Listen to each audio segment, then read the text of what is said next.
بخاری شریف میں قبیلہ غامدیہ کی اس عورت کا تذکرہ موجود ہے جو خود آئی تھی، کوئی گرفتار کر کے نہیں لایا تھا، از خود آئی۔ احساس پیدا ہو گیا نا گناہ کا۔ یہاں بہت ساری غلطیاں کر کے بھی لوگ جب اپنی بات کرتے ہیں تو کہتے ہیں کبھی یاد تو نہیں کسی کے ساتھ زیادتی کی ہو، یاد تو نہیں کبھی کسی کا، بھئی آپ نے اتنے بڑے ولی ہونے کا دعویٰ کر دیے۔ انسان تو انسان رہتا ہے۔ بڑے بڑے لوگ کہہ گئے کہ یا اللہ اگر انجانے میں بھی بھول گئے ہیں تو ہم سے درگزر فرما، لیکن جب ہم تیار ہی نہیں ماننے کو۔ حضرت انس بن مالک کہتے ہیں وہ خاتون آئی، کوئی پکڑ کے نہیں لایا، کسی 14 دنوں کے ریمانڈ پہ نہیں اسے منوایا گیا، اسے وہ خود بخود آئی، اور کریم محبوب علیہ السلام کے سامنے جب وہ کھڑی ہوئی تو اتنے درد سے میں نے کم لوگ روتے دیکھے ہیں جس درد سے وہ روئی۔ عرض کرنے لگی حضور میں غلطی کر بیٹھی ہوں، مجھ سے زنا ہو گیا، مجھے پاک کر گئے۔ تو محبوب کریم علیہ السلام نے فرمایا تو کیسے ثابت کرے گی تو نے گناہ کیا؟ یعنی مجرم کو ثابت کرنا پڑ رہا ہے کہ میں گناہ گار۔ یہ وہ کمال ہے کہ انسانوں کو احساس ہونے لگے کہ یہاں ہم غلط ہیں۔ جب اعتراف جرم ہوتا ہے، جب بیماری کی تشخیص ہوتی ہے تو پھر اس کا علاج بھی ہو جاتا ہے۔ حضرت انس بن مالک کہتے ہیں وہ عرض کرنے لگی حضور میرے پیٹ میں ناجائز بچہ ہے۔ حضور نے فرمایا جا جب بچہ پیدا ہو تو پھر آنا۔ وہ 8 ماہ کے بعد آئی تو اس کی گود میں پھول سا بچہ تھا۔ حضور نے فرمایا واپس جا، جب روٹی کھانے لگ جائے تو پھر آنا۔ وہ 2 سال 2.25 سال دودھ پلاتی رہی، پھر جب آئی تو بچے کے ہاتھ میں روٹی کا ٹکڑا تھا۔ کریم محبوب صلی اللہ تعالی علیہ وسلم سے آ کے جب اس نے بات کی تو وہ درد سے روئی، کہنے لگی یا رسول اللہ 3 سال ہونے کو ہیں، میں نے گناہ کیا ہے، میں ساری رات سو نہیں پاتی۔ حضور تڑپتی، اگر اس حال میں مر گئی تو اپنے رب کو کیا منہ دکھاؤں گا، مجھے پاک کر دے، میرے حال پہ رحم فرمائے۔ محبوب کریم صلی اللہ علیہ وسلم نے بچہ ایک صحابی کو دیا، فرمایا بچوں کی طرح پالنا، اور کہا اسے لے جاؤ، پتھر مار مار کے اسے سنسار کر دو۔ صحابہ کہتے ہیں اسے پتھر لگ رہے تھے اور حضور بے چینی کے ساتھ ٹہل رہے۔ آ کے خبر دی حضور وہ تو وصال کر گئی، انتقال ہو گیا۔ فرمایا یہاں تک تو بات اس کی تھی۔ حضرت انس بن مالک کہتے اب محبوب کریم نے صحابیات سے فرمایا اسے غسل دو، کفن پہناؤ، جنازہ تیار ہو جائے تو مجھے خبر کرنا۔ حضرت انس بن مالک کہتے ہیں غسل ہوا، کفن ہوا، جنازہ تیار ہوا تو حیران ہم تب ہوئے جب میرے محبوب نے فرمایا صفے بناؤ، میں خود جنازہ پڑھاؤں گا، میں خود جنازہ پڑھاؤں۔ اور سرکار نے جنازہ پڑھایا تو ایک شخص کی زبان سے نکلا حضور اس ملعون کا معاذ اللہ جنازہ جس نے ناجائز بچہ جنا، اس کے لیے آپ دعا کر رہے ہیں، جنازہ پڑھا۔ حضور فرمانے لگے خاموش ہو جاؤ، تم نے گناہ دیکھا ہے، اس کا احساس نہیں دیکھا، تم نے غلطی دیکھی ہے لیکن اس کی توبہ کا انداز نہیں دیکھا۔ اور صاحب کنز العمال نے یہ لفظ نقل کیے ہیں کہ کریم محبوب فرمانے لگے اس نے تو ایسی شاندار توبہ کی ہے کہ اگر میں اپنی ساری امت میں بانٹ دوں تو اللہ سب کی مغفرت فرما دے گا۔ احساس جب پیدا ہو جاتا ہے نا اپنے دل کے اندر کہ یہاں میں غلط ہوں، ان العبد اذا اعترف ثم تاب تاب اللہ علیہ او کما قال نبی صلی اللہ علیہ وسلم، رواہ مشکات۔ حضور نے فرمایا جب کوئی بندہ کہتا ہے نا اللہ میں بھول گیا تھا، اور پھر وہ توبہ کرتا ہے تو رب اس کی توبہ کو فوراً ہی قبول فرما لیتا ہے۔ حضرت عبداللہ بن حذافہ جہاد کر رہے تھے، روم کے عیسائیوں نے گرفتار کر لیا، 1000 آدمی نے مل کے پکڑا، گرفتار نہیں ہوتے تھے صحابی، 1000 آدمی نے گھیرا ڈالا، گرفتار کر کے لے گئے۔ اور جب بادشاہ کے سامنے گئے تو وزیر کہنے لگا بادشاہ بندہ بڑے کام کا ہے، اگر ہمارے قابو آ گیا تو فائدہ دے گا، صحابی ہیں حضرت عبداللہ بن حذافہ، حضرت فاروق اعظم کا زمانہ ہے، اگر قابو آ گیا تو فائدہ دے گا۔ بادشاہ کہنے لگا کیوں، کیا خوبی ہے؟ کہنے لگے ہم 1000 آدمی تھے، یہ اکیلا قابو نہیں آ رہا، تو 1000 آدمی تھے، اگر ہماری فوج میں شامل ہو گیا تو بہت بڑا جرنیل ملے گا۔ بادشاہ کہنے لگا کوئی مسئلہ نہیں، 2-3 چیزیں ہوتی ہیں بندے کو خریدنے کے لیے، خرید لیتے۔ بادشاہ کہنے لگا عبداللہ جتنی دولت تجھے چاہیے میں تجھے دے دیتا ہوں، میرے لشکر میں آ جا، معاذ اللہ اسلام چھوڑ دے۔ حضرت عبداللہ بن حذافہ کیا فرماتے ہیں بڑا تو بیوقوف ہے، میں نے دولت کمانی ہوتی تو مدینے میں بیٹھ کے تجارت کرتا، میں دولت کمانے نہیں نکلا، میں تو رسول اللہ کی رضا کمانے کے لیے نکلا ہوا ہوں۔ دولت کمانی ہوتی تو کسی مارکیٹ میں ہوتا، میدان میں آنا تھا۔ شہادت ہے مطلوب مقصود مومن، نہ مال غنیمت نہ کشور کشائی۔ یہ دولت تو لونڈی ہے رسول اللہ کے دروازے کی، جو تو پیچھے پیچھے پھرتی ہے نبی پاک کے غلاموں۔ یہ کمانی ہوتی تو میں کسی مارکیٹ میں ہوتا، میدان میں تھوڑا ہوتا۔ عبداللہ بن حذافہ سے دوسری چال چلی۔ کہنے لگے میاں عہدہ جو تجھے چاہیے، میں بادشاہ ہوں، میرے نیچے جو عہدہ تو کہے گا وہ تجھے مل جائے گا۔ حضرت عبداللہ بن حذافہ کہنے لگے شاید تجھے پتہ نہیں میری تعریف کیا ہے، شاید تو جانتا نہیں میری تعریف کیا ہے۔ کہا صاحب کی کیا تعریف ہے؟ کہنے لگے میں رسول اللہ کا صحابی ہوں، اور کائنات میں سب سے بڑا عہدہ مصطفیٰ کے صحابی ہونے کا عہدہ ہے۔ صحابہ وہ صحابہ تھے جن کی ہر صبح عید ہوتی تھی، خدا کا قرب حاصل تھا، نبی کی دید ہوتی تھی۔ فرمایا میں نے حضور کے جلوے دیکھے ہوئے ہیں، مجھے عہدے کی ضرورت ہی نہیں، اور میں نے عہدہ لینا ہوتا تو میں سیاست کرتا، میں تو شہادت لینے نکلا ہوں میدان میں، عہدے کا میں نے کیا کرنا ہے؟ اب بادشاہ کہنے لگا اسے قتل کر دو۔ وزیر کہنے لگا نہیں، ایک بات اور ہے، مجھے ایک چال اور چلنے دو۔ کہا وہ کیا؟ کہنے لگے میری بیٹی بڑی خوبصورت ہے، مجھے موقع دو اپنی بیٹی کو سجا بنا کے، وہ جوان جس کی جوانی اتنی بڑی ہے کہ 1000 آدمی مقابلے میں کھڑا نہیں ہوتا، اس جوان کے کمرے میں رات کی تنہائی میں بنا سوار کے بی بی کو بھیجا۔ وہ بی بی کہتی ہے میں ساری رات بن سور کے اس صحابی کے کمرے میں بیٹھی رہی، لیکن یہ کیا شخص تھا، ساری رات ہی مصلے پہ بیٹھا رہا، ساری رات ہی۔ کچھ دیر تھک جاتا تو یہ کریم رسول پہ درود پڑھنا شروع کر دیتا۔ بی بی کہتی ہے سحری ہو گئی تو میں نے چھو کے دیکھا کہ انسان ہے کہ جن ہے، یہ بندہ ہے کہ فرشتہ ہے، چھو کے دیکھا۔ کہنے لگے پیچھے ہٹ جا۔ میں نے کہا میں نے تو سنا تھا تو 1000 کے مقابلے میں ہے، اور تو اتنا بے حس ہے کہ بنی صبری دلہن بیٹھی ہے، تو نے نظر نہیں کی؟ عبداللہ بن حذافہ، بی بی کہتی ہے نظر پھر نہیں اٹھائی، نظر پھر جھکی ہوئی ہے۔ کہنے لگے بی بی میں مجبور ہوں، اب میرے اوپر کوئی حسن نہیں چلتا، میں نے جلوائے بدوہا کا دیدار کیا ہوا ہے، اب میری نگاہوں میں جچتا نہیں کوئی، اس لیے کہ جیسے میرے سرکار ہے ایسا نہیں کوئی، کبھی بھی اب نہیں کسی کا میرے اوپر جادو چلتا۔ میں نے مصطفیٰ کو اور کہا ذرا پیچھے ہٹ کے بیٹھ، مجھے میرے رسول نے غیر محرم سے بچنے کا حکم دیا ہے، ذرا پیچھے ہٹ کے بیٹھ۔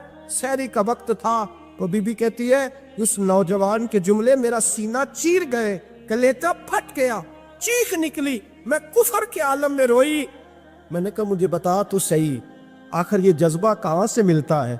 آخر یہ روشنی تو میں نے دیکھی نہیں، کہاں سے آتی ہے؟ ایک میرا باپ ہے جو بنا سور کے مجھے تیرے کمرے میں چھوڑ گیا، بتلا یہ کہاں سے کیف آتے ہیں؟ عبداللہ بن حذافہ کہنے لگے اگر کیف لینا ہے تو بھی میرے مصطفیٰ کا کلمہ پڑھ جا، آجا دروازے رسول پہ جھک جا، مل جائے گا۔ سویرے دروازے پہ باپ آیا بیٹی سے رزلٹ لینے، دروازہ کھولا تو بیٹی نقاب پہنے باہر آئی۔ باپ کہنے لگا کیا بلا؟ کہنے لگی پیچھے ہٹا، تو غیر محرم ہے، کافر ہے، میں مسلمان ہوں۔ اس نے کہا کیا ہوا؟ کہنے لگی تیرے جیسے کو باپ کہوں، تیرے جیسے کو جو مجھے استعمال کر رہا تھا؟ میں تجھے باپ نہیں مانتی، میں اب رسول والی ہو گئی، میں حضرت فاطمہ کی کنیزہ ہو گئی، میں اب نبی کریم کی خادمہ ہوں، خبردار میرے قریب نہ آنا۔ یہ داؤ بھی ناکام ہوا۔ اب حضرت عبداللہ بن حذافہ کے سامنے موت کھڑی کی، ایک کڑا میں تیل گرم کیا، کہنے لگے تجھے اس میں جلایا جائے گا۔ حضرت عبداللہ بن حذافہ رضی اللہ تعالیٰ عنہ جب جلنے کے قریب ہوئے تو رونے لگے۔ روم کا بادشاہ کہنے لگا شاید ڈر گیا ہے، کہنے لگے اب سمجھ آئی ہے، اب تجھے پتہ چلا ہے، چلا آ جا۔ حضرت عبداللہ بن حذافہ کہنے لگے تو کافر ہے، تیری کافروں والی سوچ ہے، اس لیے نہیں رویا کہ موت سے ڈر گیا ہوں، میں تو اس لیے رویا ہوں کہ ایک جان ہے وہ نبی پاک پہ قربان ہو رہی ہے، کاش رب مجھے 1000 جان دیتا، میں ساری مصطفیٰ پہ قربان کر دیتا۔ ایک سنار نے گلی میں یتیم چھوٹے سے بچے کو گھومتے دیکھا تو سنار بے اولاد تھا، بچے کو اٹھا کے گھر لے آیا، 18 سال اس بچے کی پرورش کی، اس کو پالا پوسا، جوان کیا۔ سنار کے پاس وہ دکان پہ چلا جاتا، وہ کئی دفعہ دکان پہ رہتا، کئی دفعہ گھر میں رہتا۔ ایک دفعہ وہ دکان پہ تھا، بچہ گھر تھا، 18 سال کا جوان، اس کی بیوی اکیلی تھی۔ وہ جس نے ماں بن کے پالا تھا اس نے اسی پہ حملہ کر دیا، اس کا بازو بری نیت سے تھاما۔ بیوی چیخی، تھوڑی دیر گزری تو وہ نوجوان پیروں میں بیٹھ گیا، کہنے لگا اماں پتہ نہیں مجھے کیا ہوا۔ شام کو سنار آیا، بیوی چیخنے لگی، چلانے لگی، کہنے لگی آج عجیب بات ہوئی، جس کو میں نے جگر کا خون دے دے کے پالا اسی نے گندی نظر ڈالی۔ سنار محو حیرت ہے، بیوی کا خیال تھا کہ لات اٹھائے گا، ڈنڈا اٹھائے گا، نوجوان کو مارے گا، لیکن وہ رونے لگ گیا۔ اس نے کہا آج اس نے میرا بازو تھاما ہے، جانے کیا کیا ہے۔ پریشان ہونے لگ گیا، سجدے میں گر گیا، کہ تو بتاتا کیوں نہیں؟ تو وہ سنار کہنے لگا اس کی غلطی نہیں، 18 سال کے بعد آج مجھ پر بھی شیطان سوار ہوا تھا۔ ایک عورت آئی تھی، وہ اپنے بازوؤں میں چوڑیاں پہننا چاہتی تھی تو میں نے بھی گندی نظر سے ہاتھ ڈالا تھا، رب کریم نے مجھے فوراً اس کی سزا دی۔ جن کے گھروں میں بیٹیاں ہوتی ہیں ان کی نظریں گندی نہیں ہوتی، جو بیٹیوں کے باپ ہوتے ہیں، جو بہنوں کے بھائی ہوتے ہیں، ان کی نظریں گندی۔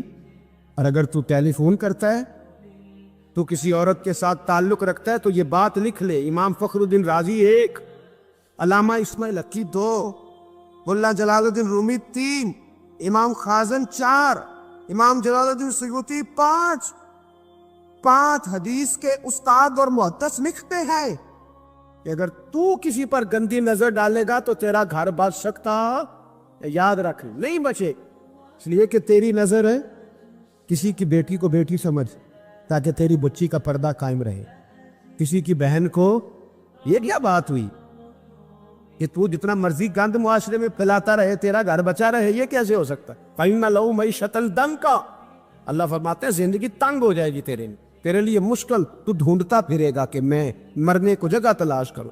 سچی توبہ کرے، کھری توبہ۔ یہ گناہ انسان کو مجبور کر دیتے۔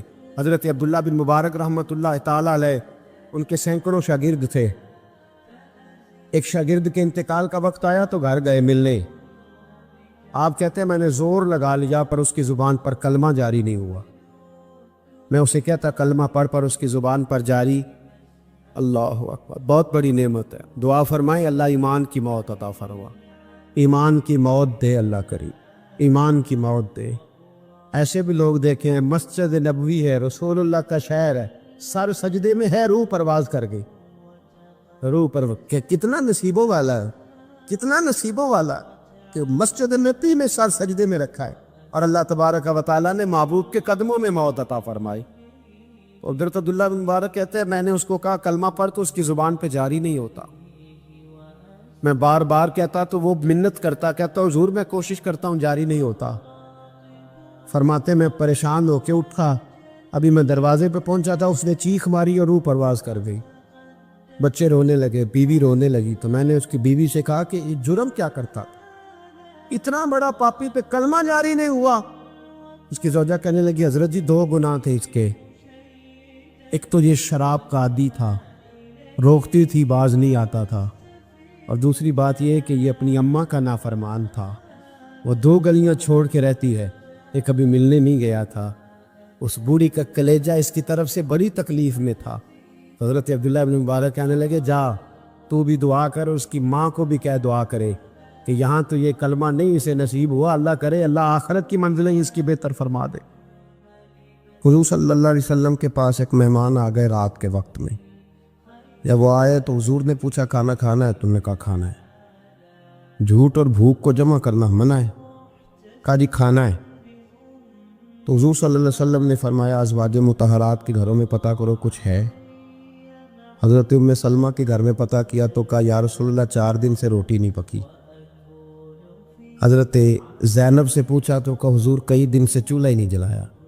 حضرت عائشہ صدیقہ، حضرت میمونہ، حضرت سودا، تمام گھروں سے بظاہر یہ 2 جہاں کے شاہ ہیں پر پاس کچھ رکھتے نہیں، 2 جہاں کی نعمتیں ہیں ان کے خالی ہاتھ میں، ہر چیز ہے پر فقر اختیاری ہے، کوئی شے نہ ملی۔ نبی پاک صلی اللہ علیہ وسلم نے مسجد میں اعلان کیا، فرمایا کون ہے جو میرے مہمان کو روٹی کھلائے؟ ان لفظوں کا حسن کوئی حسن والا ہی سمجھ سکتا ہے۔ فرمایا کون ہے جو میرے مہمان کو کھانا کھلائے؟ تو ایک صحابی لے گئے اور اٹھے، وہ صحابی جو صحابہ میں غریب تھے، ایک انصاری جو غریب آدمی تھے، بہت زیادہ امیر آدمی اللہ کی راہ میں خرچ نہیں کر پاتا، اس کے لیے مشکل ہو جاتا ہے۔ اس کے لیے بہت امیر آدمی جو ہوتا ہے نا، وہ جتنا زیادہ امیر ہوتا ہے نا، اتنی دیوار اس کے گرد کھڑی ہو جاتی ہے پیسوں کی، مشکل ہو جاتا ہے اس کے لیے۔ غریب آدمی کھڑے ہوئے، اگرچہ میرے محبوب کے غلاموں میں جو بڑے امیر تھے وہ بھی خرچ کرنے میں بڑے آگے تھے، حضرت عثمان غنی رضی اللہ تعالیٰ عنہ، حضرت عبد الرحمن ابن عوف، حضرت ابو بکر صدیق رضی اللہ۔ لیکن یہ غریب آدمی کا حضور میں لے جاؤں گا، میں لے کے جاؤں، اور یہ بخاری مسلم ہے، حضور نے فرمایا لے جاؤ۔ وہ اب سے آپ بھی گھر لے گئے اور بیوی سے مشورہ کیا، بات پہ غور کرنا، ہر چیز کی بھوک دیکھی جا سکتی ہے، بچوں کی نہیں دیکھی جا سکتی۔ وہ انصاری حضور کے مہمان کو گھر لے گئے، جا کے بیوی سے مشورہ کیا، کہا بھلی مانس گھر میں کچھ ہے؟ تو اس نے کہا تھوڑا سا بچوں کے لیے کھانا رکھا ہے، بچوں کے لیے۔ بچے تو بزدل کر دیتے ہیں، بچے تو آدمی کو بزدل کر دیتے ہیں، بچے تو مار دیتے ہیں، کلیجہ پھٹ جاتا ہے بچہ بھوکا ہو تو، نیند نہیں آتی۔ اب صحابی اپنی بیوی سے کیا کہتے ہیں؟ کہتے ہیں بچوں کو بہلا کے سلا دے، اور رسول اللہ کے لیے نہیں، رسول اللہ کے مہمان کے لیے، بھائی نبی پاک کے لیے نہیں، حضور کے تجھ سے در در سے سگ اور سگ سے ہے مجھ کو نسبت، میری گردن میں بھی ہے دور کا پٹکا تیرا، تجھ سے در در سے سگ سگ سے ہے مجھ کو نسبت۔ لمبی بات ہے کہ بچوں کو سلا دو۔ بی بی نے بچوں کو سلا دیا تو میاں بیوی کا مشورہ ہوا کہ مہمان کے ساتھ بیٹھ کے روٹی کھانا بھی سنت ہے۔ تو اب مہمان کے ساتھ بیٹھ کے کھانا بھی ہے تو کھانا ہے ایک دو آدمی کا۔ اب خاوند اپنی بیوی کو تیار کرتا ہے کہ میں بھی کھانے پہ بیٹھ جاؤں گا، تو بھی بیٹھ جانا، اور جب مہمان کھانے میں ہاتھ ڈال لے تو اٹھنا، کہنا او ہو دیا تو صحیح کیا ہی نہیں، ابھی بجھ جائے گا، اور جا کے دیا بجھا دینا۔ ہم ہاتھ ہلاتے رہیں گے، مہمان روٹی کھاتا رہے گا۔ اور یار اس درد کو، اس کیف کو سمجھو، گھر میں بچے بھی بھوکے، بچوں کی ماں بھی بھوکی، بچوں کا باپ بھی بھوکا، دسترخوان پہ روٹی لگ گئی، روٹیاں چون ڈالیں، بی بی اٹھی کہنے لگی او ہو چراغ تو صحیح کیا ہی نہیں، یہ تو بجھ جائے گا۔ حوصلے مند بی بی جس نے بچے بھوکے سلا دیے، وہ بھوکے سوئے ہوئے بچوں کی بھوکی اماں اٹھی اور اپنے خاوند کی تابع داری میں اٹھی، میں گڈی تے ہتھ ڈور سجن دے، وہ جنج رکھے اونج رہنا ہے، اٹھی اور اس نے نہ دیا ٹھیک کرنے کے بہانے بجھا دیا۔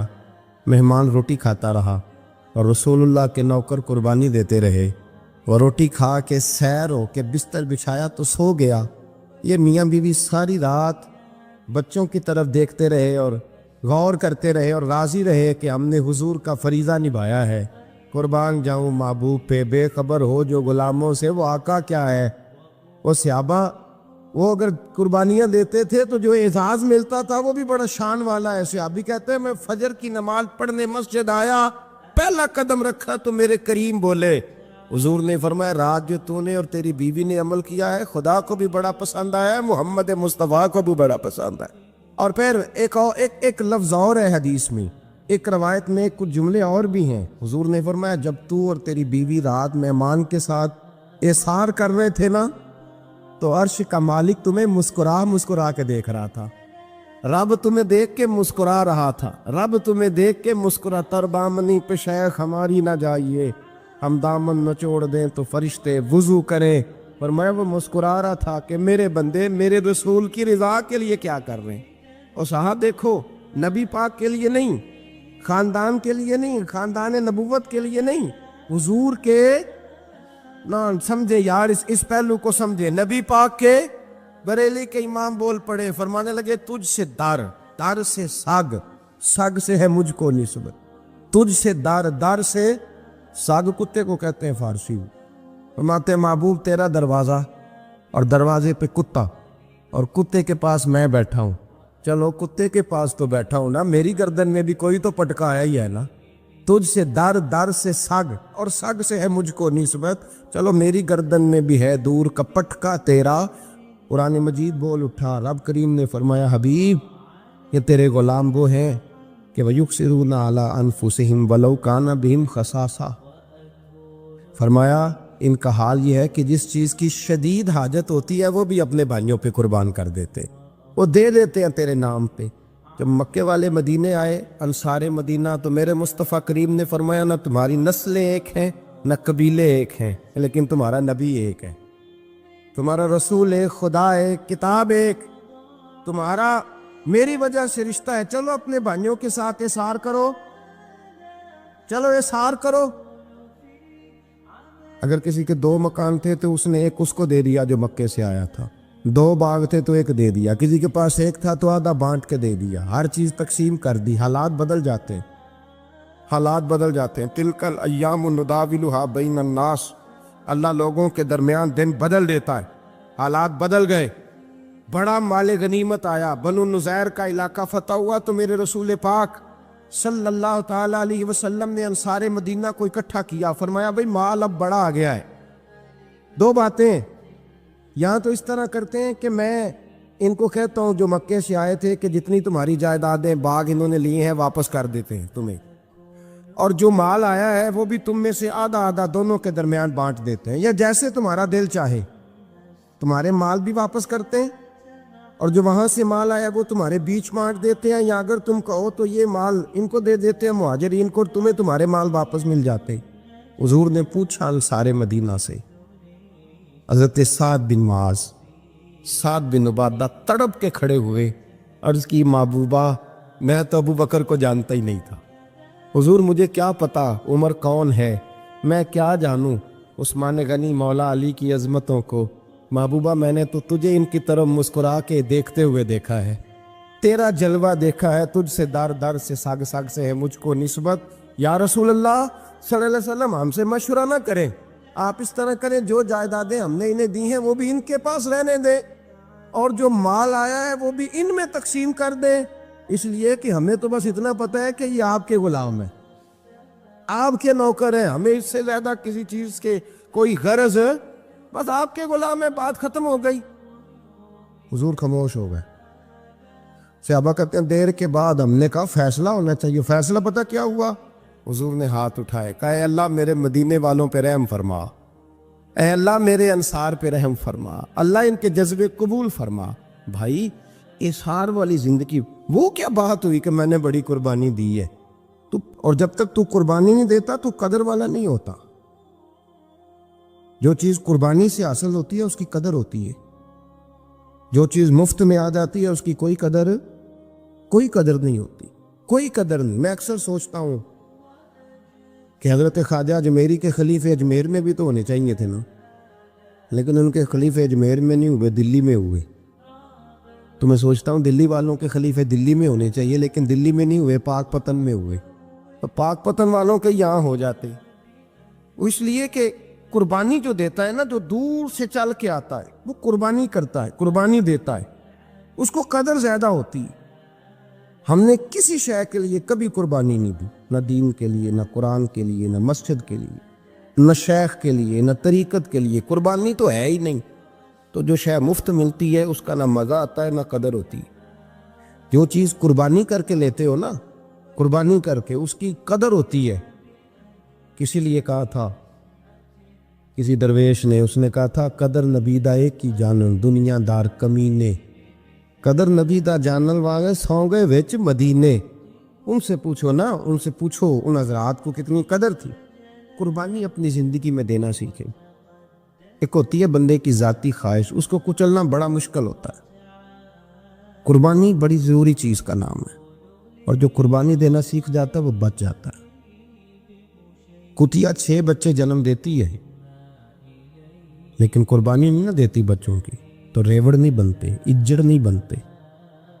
بکری 2 بچے پیدا کرتی ہے اور سال کے بعد ہزاروں بچوں، لاکھوں بچوں کی قربانی دیتی ہے، پر پھر بھی جدھر جاؤ بکرے ہی بکرے نظر آتے ہیں۔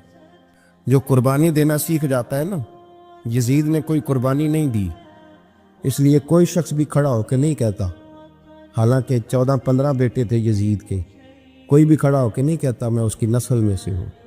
امام حسین نے ساری قربانی دے دی۔ ایک زین العابدین بچے تھے، پوری دنیا میں اللہ نے سید عطا فرمائے ہوئے ہیں۔ جو قربانی دینا سیکھ جاتا ہے وہ بچ جاتا ہے۔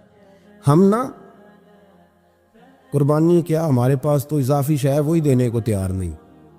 جب آپ تیار ہی نہیں تو سودا ہی نہیں کر، آپ نکلے ہی نہیں میدان میں، تو حاصل کیسے ہو؟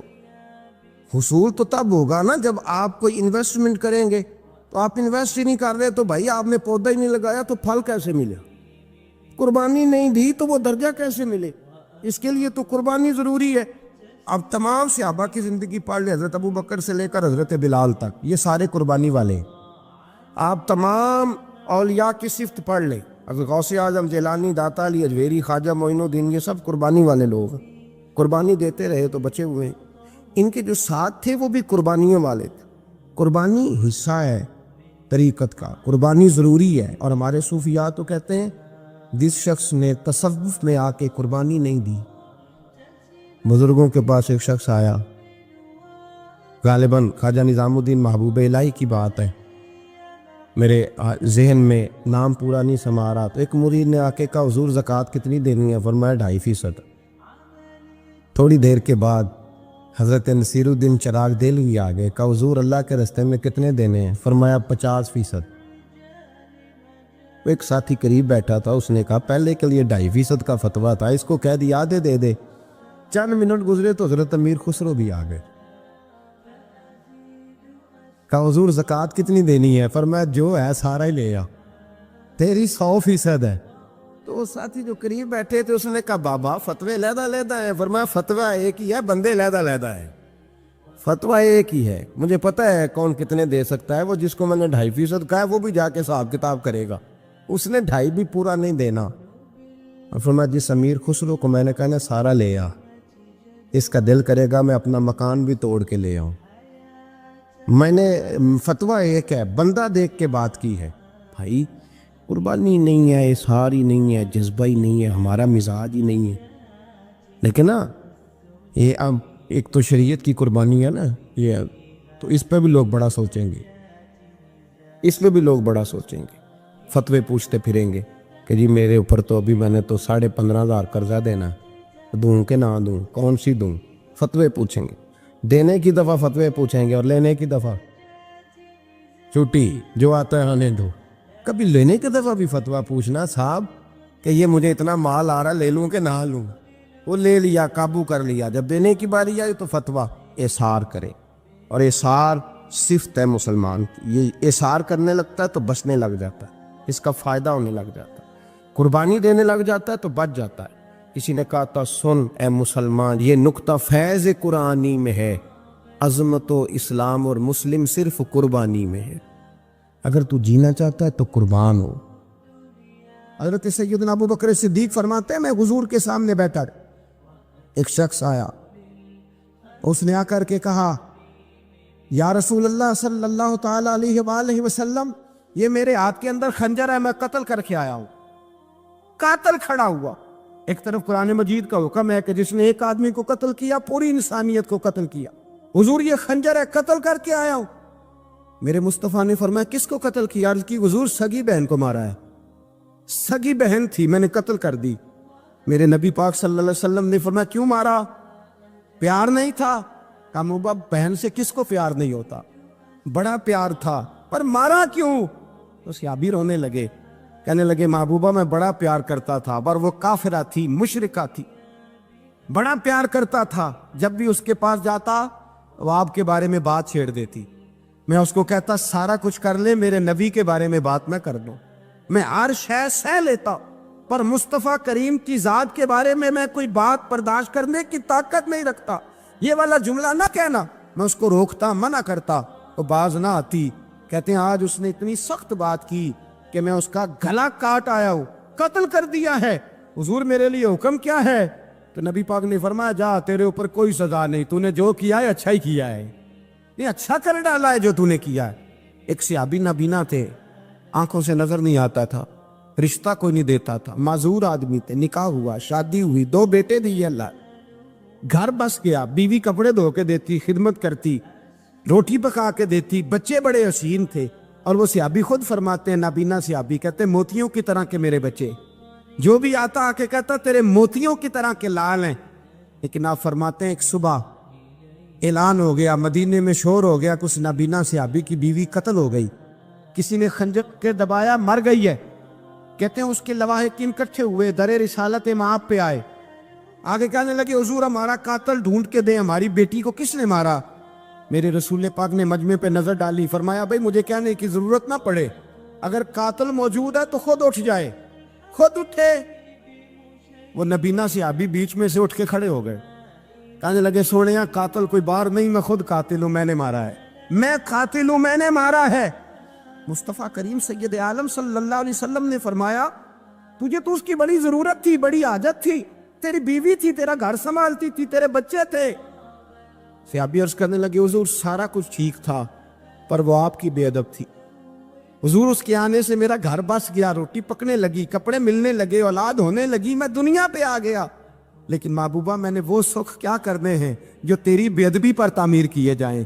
یا رسول اللہ مجھے کیا حاجت اس چیز کی، اس میں آپ کا پیار ہی نہ ہو، یا رسول اللہ آپ کی محبت ہی نہ، حضور میں نے قتل کر ڈالا ہے، مجھے بیوی نہیں چاہیے، مجھے وہ والی چاہیے جس کی زبان پر رسول اللہ کے نام کے ترانے ہو، جو حضور کی محفل کرنے والی ہو، نعت پڑھنے والی ہو، جو نبی پاک علیہ السلام کی ازواج کا، اولاد کا، بیٹیوں کا ذکر کرنے والی، مجھے وہ بی بی نہیں چاہیے جو بی بی بے ادبی کرے۔ میرے نبی پاک صلی اللہ علیہ وسلم نے محلے داروں سے پوچھا، فرمایا بات اس کی ٹھیک ہے؟ کہا حضور واقعی بے ادب تھی۔ نبی پاک نے فرمایا اٹھو پھر چلے جاؤ، اس نے انسان نہیں مارا، اس نے گستاخ رسول کو مارا ہے، اس نے ایک گستاخ رسول کو مارا ہے۔ بھائی یاد رکھے نبی پاک کا پیار ایمان کا حصہ ہے، اس میں کوئی کمپرومائز نہیں۔ حضرت ابو عبادہ بن جراح نے میدان کے اندر اپنے باپ کو قتل کیا، باپ کو مارا۔ حضور سید عالم صلی اللہ علیہ وسلم نے کہا ابو عبادہ تو نے باپ ہی مار دیا ہے؟ کہا حضور باپ نہیں چاہیے، رسول اللہ کا وفادار چاہیے، حضور وفادار چاہیے۔ نبی پاک صلی اللہ تعالی علیہ وآلہ وسلم کی محبت اصل دین ہے، اصل دین۔ صحابہ کرام نے ہر چیز سے بڑھ کر رسول پاک سے پیار کیا، ہر چیز سے بڑھ کر، بھلا دی دنیا ساری انہوں نے، لیکن رسول پاک سید عالم صلی اللہ علیہ وسلم کا پیار انہوں نے اپنے دل سے نہیں بلایا، اپنی اولادیں لا کے حضور کی خدمت میں پیش کر دی، اپنے بچے لا کر پیش کر۔ حضرت عائشہ صدیقہ رضی اللہ تعالیٰ عنہ فرماتی ہیں ساری زندگی ابو بکر صدیق نے ڈانٹا نہیں، میرا باپ رفیق تھا، شفیق تھا، مہربان تھے، کوئی کبھی انہوں نے سخت گھورا بھی نہیں ہماری طرف۔ لیکن کہتی ہے ایک دن میں حضور کے ساتھ گفتگو کر رہی تھی، بچی تھی، میری آواز ذرا بلند ہوئی تو کہتے ہیں جناب ابو بکر صدیق رضی اللہ تعالیٰ عنہ باہر سے دوڑے آئے، اندر آئے، حضرت ابو بکر نے تھپڑ اٹھایا، میرے منہ پہ مارنے لگے، حضور آگے بڑھے، بچایا۔ میں نے کہا ابا جی آپ نے تو گھورا بھی کبھی نہیں، یہ کیا ہوا؟ حضرت جناب عائشہ صدیقہ کہتے ہیں ابو بکر صدیق رو پڑے، کہنے لگے عائشہ میرے اوپر سے پہاڑ بھی گزر جائیں تو مجھے تکلیف نہیں ہوتی، اور میرے مصطفیٰ کے سامنے کوئی اونچا بولے بھی تو میرا دل ٹوٹ جاتا ہے۔ خبردار، حضور سید عالم، حضرت عمر کا زمانہ تھا، کچھ لوگ آئے کہیں اور کے رہنے والے، مسجد نبی میں اونچی آواز میں بولنے لگے، اونچی آواز میں باتیں کرنے لگے۔ حضرت عمر نے بلایا، فرمایا ادھر آؤ، کون ہو، کہاں سے آئے ہو؟ کہنے لگے کوئی شام کا ہے، کوئی کسی ملک کا ہے۔ آپ فرمانے لگے تمہیں پتہ نہیں یہ روضہ رسول ہے؟ تمہیں پتہ نہیں یہ حضور کی مسجد ہے؟ لا ترفعوا اصواتکم فوق صوت النبی، تمہیں خبر نہیں تم کہاں آئے ہو؟ فرمایا اگر تم مدینے کے رہنے والے ہوتے میں تمہیں دروں سے مارتا، تمہیں سزا دیتا، تمہیں ادب رسول کا نہیں پتا، تمہیں رسول اللہ صلی اللہ علیہ وسلم کے طریقے کا نہیں پتا۔ نبی پاک صلی اللہ علیہ وسلم کے وجود سے خون نکلا، حضور نے حضرت عبداللہ بن زبیر سے کہا ٹھکانے لگا دو، جاؤ ٹھکانے لگا دو، ایسی جگہ لگاؤ جہاں کسی کی نظر نہ پڑے، خون بہتا ہوا خون حرام ہے، قرآن پاک نے بیان کیا ہے، کہا ٹھکانے لگا دو۔ حضرت عبداللہ بن زبیر باہر نکلے اور حضور کا جو خون تھا وہ پی گئے۔ حضور نے کہا تھا پی لینا، کیا کہا تھا؟ ٹھکانے لگا دو، پی گئے۔ واپس آئے تو مصطفیٰ نے فرمایا کہاں ٹھکانے لگایا؟ کہا یا رسول اللہ ایسی جگہ جہاں کسی کی نظر نہیں پڑے گی، ایسی جگہ جہاں کسی کی نظر نہیں پڑے گی۔ حضور نے فرمایا پی گئے ہو؟ کہا حضور پی گیا ہوں۔ فرمایا جاؤ، نبی کا وعدہ ہے تمہارے وجود کو جہنم کی آگ چھوئے گی بھی نہیں۔ ہم وہ والا پیار کرتے ہیں جو حضور نے کہا ہے۔ حضرت ام احمد نبی پاک کی دائی تھی، حضور کی رضائی والدہ تھی، سرکار کی طبیعت مبارک علیل ہوئی تو حضور نے نا، ویسے نبی پاک جب پخانہ کرتے تھے نا تو حضرت عائشہ صدیقہ فرماتی ہیں حضور کے پخانے سے کستوری سے بھی زیادہ خوشبو آیا کرتی۔ اور آپ حضرت انس بن مالک فرماتے ہیں حضور کھیتوں میں پخانے کے لیے جاتے، میں ساتھ جاتا، جہاں نبی پاک صلی اللہ علیہ وسلم پخانہ کرتے میں وہاں جا کے دیکھتا تو کوئی شے نہ ہوتی، میں کہتا حضور کہاں گیا؟ اللہ کے رسول فرماتے جب میں پخانہ کرتا ہوں تو زمین کھل جاتی ہے، میرا پخانہ اندر سمو لیتی ہے۔ حضور کے پخانے اور پیشاب سے کستوری کی خوشبو آتی تھی، کستوری کی خوشبو آتی تھی۔ حضرت ام ایمن رضی اللہ تعالی عنہ کہتی ہیں حضور نے پیشاب کیا، طبیعت مبارک قلیل تھی، تو لکڑی کے ایک برتن میں حضور نے پیشاب کیا اور کہا اماں جی اس کو باہر رکھا ہے، کہیں باہر ٹھکانے لگائیں۔ حضرت ام ایمن کہتی ہے میں نے اسے ہاتھ لگایا تو میرے وجود سے بھی خوشبو آنے لگی، میرا جسم مہکنے لگا۔ حضرت ام ایمن کہتی ہے میں باہر جا کے نکال کے دکھاؤ کسی حدیث سے کہ رسول پاک نے فرمایا ہو میرا پخانہ پی جانا۔ حضرت ام ایمن باہر گئیں، نبی پاک کا پیشاب مبارک پی گئیں، واپس آئیں تو حضور نے فرمایا اماں کہاں رکھا ہے؟ کہنے لگی محبوبہ وہاں رکھا ہے، کسی کی نظر نہیں پڑے گی۔ حضور نے فرمایا پی گئی ہو؟ کہا حضور پی گئی ہوں۔ فرمایا جاؤ میرا وعدہ ہے قیامت تک تمہیں پیٹ کی بیماری کوئی نہیں لگے گی، جب تک زندہ رہو گی پیٹ کی بیماری۔ حضور نے کہا تھا کہ پی جاؤ نا۔ بھائی یاد رکھیں رسول اللہ صلی اللہ علیہ وسلم کے صحابہ جو حضور کی تعظیم کرتے ہیں تو اس کا حکم نہیں دیا نبی پاک، لیکن وہ جانتے جب تعظیم کی باری آئے تو جو بھی کام تعظیم کا ہوگا، جو کام بھی عزت کا ہوگا وہ عزت دی جائے گی۔ ایک صحابی حضور علیہ السلام کی گھوڑے کو کجاوا بالا کرتے تھے، کاٹھی ڈالتے تھے۔ حضور نے کہیں نہیں کہا کہ وضو کر کے ڈالنا، غسل کر کے ڈالنا، کہیں نہیں کہا۔ رسول پاک صلی اللہ علیہ وسلم رات کو کہہ دیتے کہ صبح جانا ہے تو گھوڑا تیار کر دینا، اونٹ تیار کر دینا۔ ایک دن اللہ کے محبوب سویرے اٹھے، گھوڑا تیار تھا، حضور بیٹھے تشریف لے گئے۔ جب تشریف لے گئے نبی پاک صلی اللہ علیہ وسلم تو حضور واپس آئے تو بلایا، ان سے صحابی کا نام تھا حضرت اسلم بن شریک، ان کو بلا کے حضور نے فرمایا یار آج کجاوا تو نے نہیں باندھا۔ وہ رونے لگے، کہنے لگے محبوبہ اس کا مطلب ہے میرا باندھنا آپ کو پسند آتا ہے، اس کا مطلب ہے میری خدمت قبول ہے۔ فرمایا تو نے نہیں باندھا؟ یا رسول اللہ نہیں۔ فرمایا کیوں نہیں باندھا؟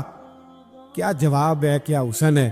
کہنے لگے یا رسول اللہ میں صبح اٹھا تو میرے اوپر غسل فرض تھا، اگر میں بغیر غسل کے ہاتھ لگاتا حضور کو نہیں نبی پاک کے گھوڑے کے کجاوے کو، کہا حضور گھوڑے کے کجاوے کو بغیر غسل کے ہاتھ لگاتا تو بے ادبی تھی، اور اگر غسل کرتا تو حکم ماننے میں دیر ہوتی تھی، یہ بھی بے ادبی تھی، لہذا کسی اور کی ڈیوٹی لگائی۔ صحابہ نے حضور کی وہ تعظیم کی جس کا حضور نے حکم نہیں دیا تھا نبی پاک نے کہ یہ والی تعظیم کرو۔ ایک دن حضرت عمر فاروق جناب ابو بکر صدیق سے ملنے آئے، کہنے لگے ابو بکر ایک کام سے آیا ہوں۔ کہا عمر کہو۔ امیر المومنین کے پاس آئے جناب عمر، ایک کام سے آیا ہوں۔ کہیے۔ کہنے لگے ایک شے کی ضرورت ہے، مانگوں گا تو آپ دے دیں گے؟ جناب عمر فاروق رضی اللہ تعالیٰ عنہ کہنے لگے میرے بس میں ہوئی تو ضرور دے دوں گا، تو میرا بھائی ہے بات تو کر۔ تو حضرت عمر نے پتہ کیا مانگا؟ کہنے لگے ابو بکر وہ جو غار ثور میں تم 3 دن حضور کے ساتھ رہے ہو نا، میں 3 راتیں نہیں مانگتا، ان میں سے مجھے 1 رات دے دو۔ اور کیا لفظ ہیں، کیا حسن ہے۔ کہنے لگے عمر کی زندگی کی ساری نیکیاں لے لو، 3 راتوں میں سے 1 رات مجھے دے دو، 1 رات مجھے دے دو۔ حضرت ابو بکر صدیق رضی اللہ تعالیٰ عنہ رو پڑے، کہنے لگے میں نے کہا تھا جو بس میں ہوگا دوں گا، یہ تو میرے مصطفیٰ کی محبت ہے، یہ کسی کو دینا میرے بس کی بات ہے، یہ حضور کا پیار ہے جو میں نے سنبھال کے رکھا ہوا ہے، سنبھال کے پھر کے گلی گلی تباہ ٹھوکریں سب کی کھائے کیوں، دل کو جو عقل دے خدا تو تیری گلی سے جائے کیوں، جان ہے عشق مصطفیٰ روز فضو کرے خدا، ارے جس کو ہو درد کا مزہ وہ ناز دوا اٹھائے کیوں، اب تو نہ روک ہے غنی عادت سگ بگڑ گئی، پہلے ہی دن میرے کریم لقمہ تر کھلائے کیوں۔ حضرت بلال کہتے ہیں میں اذان پڑھ رہا تھا، ابو بکر سن رہے تھے، انہوں نے چوم کے آنکھوں سے لگایا، بعد میں کہ ملا علی قاری نے لکھا ہے، بعد میں کسی صحابی نے کہا محبوبہ ابو بکر نے انگوٹھے چوم کے آنکھوں سے لگائے ہیں، اور انہوں نے چوم کے کہا قرۃ عینی بھی کہا یا رسول اللہ، حضور آپ میری آنکھوں کی ٹھنڈک ہے۔ میرے مصطفیٰ نے فرمایا جو میرے ابو بکر کی طرح کرے گا اس کی آنکھوں میں کبھی تکلیف نہیں ہوگی، اس کی آنکھوں میں کبھی تکلیف۔ حضور آپ نے تو حکم ہی نہیں دیا، آپ نے تو کہا ہی نہیں یہ کام کرنے کا، آپ نے تو کہا ہی نہیں یہ ذکر کرنے کا۔ میرے رسول کریم سید عالم صلی اللہ تعالی علیہ وسلم کا پیار ایمان کی جان ہے۔